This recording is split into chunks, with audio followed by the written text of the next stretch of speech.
అందరికీ నమస్కారం అండి. మీడియా మిత్రులందరికీ నమస్కారం. చాలా రోజుల తర్వాత ఇందాక అన్న ఒక కలిసి ఏంటి రమేష్ కనిపించట్లేదు అన్నాడు. గ్యాబ్ వచ్చిందన్న, జాబ్ చేస్తున్నావు అన్నాడు. అవును, జబర్దస్త్లో జాబ్ చేస్తున్నా. గ్యాబ్కు జాబ్కు అంత తేడా ఉంటుంది. అఫ్కోర్స్ ఆర్టిస్ట్ కాబట్టి డైరెక్టర్ గారు నన్ను గుర్తించి ఇందులో క్యారెక్టర్ ఇచ్చాడు. ఈ సినిమా జనరల్గా మనం ఇప్పుడు ట్రైలర్ చూస్తే నిజంగానే చాలా పెద్ద యాక్షన్ ఫిలిం. వీళ్ళేనా ఇదంతా చేసిందని డౌట్ వస్తుంది, కానీ వీళ్ళే నిజంగా. మన హీరో అలా చూడు ఎంత అమాయకంగా ఉన్నాడు.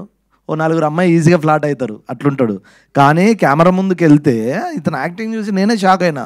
ఏంటి ఇతను ఇలా చేస్తుండే, షార్ట్ గ్యాప్లో అన్న అన్న అన్న అంటాడు, రెడీ యాక్షన్ అంటే ఓ చిన్న అలా ఇచ్చేటోడు. అమ్మో అనుకున్నా. అందుకే యాక్టర్గా పెట్టారు. చాలా బాగా చేసావు డార్లింగ్.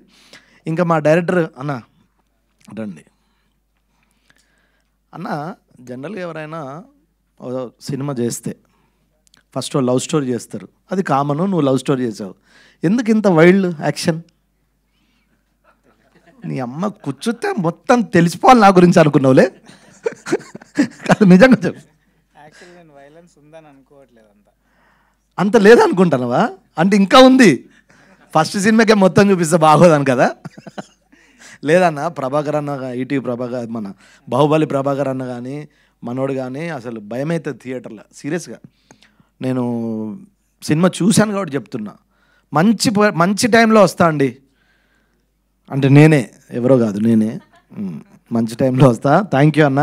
మా ప్రొడ్యూసర్ గారు ఇందాక అన్న చెప్పినట్టు రండి సార్ ఒక్కసారి ప్లీజ్. ఎందుకు సార్ మనకు మామూలుగా తెలియక అడుగుతున్నా. అంటే రియల్గా యువర్ ఏ బిజినెస్ మ్యాన్, యూఎస్లో ఉంటారు, మీకున్న బిజీ లైఫ్ స్టైల్లో ఒక కొత్త డైరెక్టర్ వచ్చి ఈ సినిమా చెప్తే చిన్నప్పుడు ఏమన్నా మీరు కూడా యాక్షన్ చేశారా సార్? ప్యాషన్ ఉంది మూవీ మీద, ఒక ప్యాషన్, మూవీ మీద ప్యాషన్తో చేశారు. ఆర్టిస్ట్ అని టైటిల్ నచ్చి చేశారు కదండి. Thank you sir. ఎందుకు మిమ్మల్ని రమ్మని తెలుసా సార్? మీరు ఇలాంటి సినిమా చేస్తారని ఎవ్వరు అనుకోరు కదా. ఎందుకు ఇంత యాక్షన్ ఎంకరేజ్ చేశారు? రేపు అడుగుతారు, ఏం సమాధానం చెప్తారు మీరు? దీంట్లో ఒక సొసైటీకి ఒక మంచి మెసేజ్ ఉంటుంది ఎట్ ది ఎండ్. సో ఆ మెసేజ్ కోసమని ఈ యొక్క సినిమాని నేను యాక్సెప్ట్ చేశాను. Thank you sir, thank you.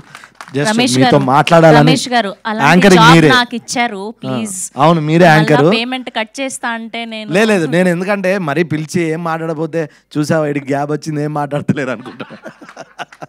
Thank you sir, thank you. Suresh అన్న రావాలి. ఏంటి ఎందుకన్నా నువ్వు మాట్లాడడానికి మోమాట పడుతావు, బ్యాక్గ్రౌండ్ మాత్రం ఇరుగా తీసావు. ఎవరు ఉండద్దా స్టూడియోలో? నువ్వు ఒక్కడవే ఉండి సీన్లు వస్తే అన్న ఎందుకు అట్లా? మరి ఎందుకు ఇక్కడ మాట్లాడచ్చు కదా? ఓన్లీ బ్యాక్గ్రౌండ్ మాట్లాడుతుంది అంటవా అన్న? గ్రేట్ జాబ్ అన్న, రియల్గా మీ గురించి నాకు తెలుసు. బట్ ఈ సినిమా మీకు బాగా పేరు వస్తుంది అన్న, మాట్లాడుకుంటారు. అంటే డైరెక్టర్ ఎంత రాసినా, కెమెరా వర్క్ ఎంత చేసినా, నీ ఆర్ఆర్తో సినిమా ఎక్కడో ఉందన్న, అందులో డౌట్ లేదు. ఇలాంటి మంచి సినిమాలో యాక్టర్గా నన్ను గుర్తించి ఆర్టిస్ట్గా ఈ అవకాశం ఇచ్చినందుకు థ్యాంక్స్ అన్న. 21 మర్చిపోవద్దు ప్లీజ్. అవి స్పూన్లు అవి ఏం తెచ్చుకోవద్దు ప్లీజ్.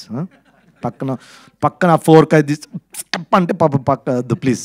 జస్ట్ మామూలుగా జేబులో ఏం పెట్టుకోకుండా రండి, ఎంజాయ్ చేసేయండి. Thank you.